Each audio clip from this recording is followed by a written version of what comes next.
The geopolitics are causing much more negative impacts overall in the macroeconomic environment right now.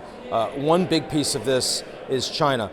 China's domestic political environment makes it very hard for them to respond transparently and effectively to a clear economic slowdown, particularly in the real estate sector. That's something that everyone is worried about right now.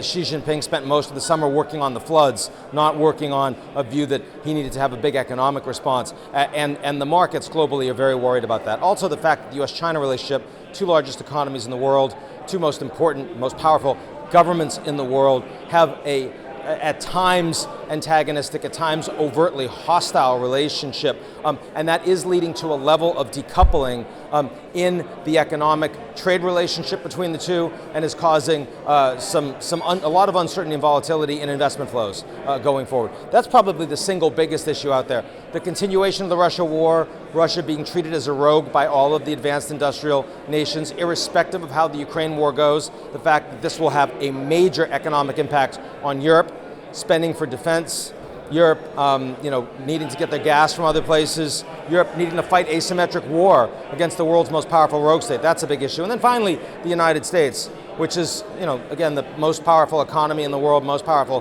country in the world, also has one of the most dysfunctional democracies in the world, and the election is creating an enormous amount of uncertainty about the commitments the US has to its allies, the strength and resolve it will show against its adversaries, and the nature of its regulatory and political environment at home. All of those things, deeply political, driving a lot of sand in the gears economically. Well, the impact of Russia on Europe is, of course, directly negative economically. In fact, you even see people in the United States that are making the argument that, well, the Americans want the war to continue because the US economy benefits and the Europeans don't. And you'll see, for example, German industry will hollow out because their input costs are going to be so much more expensive. A lot of that will come to the United States. I assure you, that's not what's driving the US political system. They want the war to be over. They see this as dangerous and some of the risks as catastrophic. But having said that, it is true that the Europeans are taking this on the teeth. They have to spend much more in defense.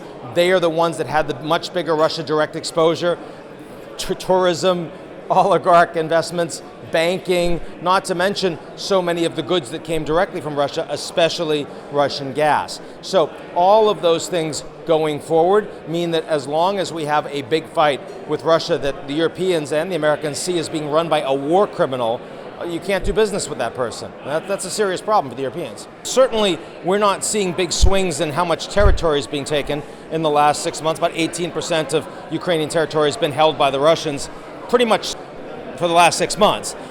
Now, that's not acceptable as an outcome, but it's also not moving much. So what I'm saying is the potential for this conflict to become frozen, where the defense is entrenched, but there's not a lot of territory actually changing hands, that could well happen, especially if it looks like the Americans and the Europeans are not as interested in continuing to provide the same level of fiscal support, of military support in 1 and 2 and 3 years as they have been for the first year and a half of that war. That's all possible. Having said that, the Ukrainians are becoming technologically more sophisticated. They're building their own drones. They're able to hit targets inside Russia with more impunity. The Russians shut down the grain deal. The Russians might have just engaged in a drone attack against Romania directly right across from the Ukrainian border. So clearly the broader conflict with Russia is becoming more dangerous, even as the Ukraine war itself isn't moving very far.